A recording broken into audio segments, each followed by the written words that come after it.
Thailand ও কম্বোডিয়ার সীমান্তের একটি বিতর্কিত এলাকায় দু দেশের সেনা সদস্যদের মধ্যে গোলাগুলিতে অন্তত 2 বেসামরিক নাগরিক নিহত এবং 2 থাই সেনা আহত হয়েছেন। আজ বৃহস্পতিবার ভোরে এই ঘটনা ঘটে বলে আল জাজিরার প্রতিবেদনে বলা হয়েছে। সীমান্ত নিয়ে কয়েক সপ্তাহ ধরে উত্তেজনা এবং কূটনৈতিক বিরোধের পর গোলাগুলিতে হতাহত নিয়ে উভয় দেশই একে অপরকে অভিযুক্ত করছে। এখনও ওই অঞ্চলে মুখোমুখি অবস্থানে উভয় দেশের সেনারা। থাইল্যান্ডের সেনাবাহিনী জানিয়েছে, কম্বোডিয়ার সেনারা উত্তর পশ্চিম কম্বোডিয়ার ওডার মিনচে প্রদেশের সীমান্তবর্তী এলাকায় অবস্থিত বিতর্কিত তা মোয়ান থম মন্দিরের কাছে একটি এলাকায় গুলি চালিয়েছে। তারা আরও জানায়, কম্বোডিয়া ওই এলাকায় সেনা পাঠানোর আগে একটি নজরদারি ড্রোন মোতায়েন করে।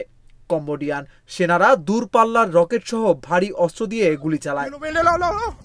থাইল্যান্ডের সুরিন প্রদেশের জেলা প্রধান সুথিরোড চারোয়েন থানাসাক রয়টার্সকে জানিয়েছেন, বৃহস্পতিবার ভোরে কম্বোডিয়ার সেনাদের গুলিতে 2 জন নিহত এবং অন্যরা আহত হয়েছেন। সীমান্তবর্তী 86টি গ্রামের প্রায় 40,000 থাই নাগরিককে নিরাপদ স্থানে সরিয়ে নেওয়া হয়েছে। এদিকে কম্বোডিয়ার জাতীয় প্রতিরক্ষা মন্ত্রণালয় বৃহস্পতিবার বিবৃতি জারি করে থাইল্যান্ডের বিরুদ্ধে প্রথমে হামলা করার অভিযোগ এনেছে। বিবৃতিতে বলা হয়, থাইল্যান্ডের সেনাবাহিনীর আক্রমণের মুখে কম্বোডিয়ার সেনারা প্রতিশোধ নেয় এবং কেবল আত্মরক্ষার জন্য চেষ্টা করে।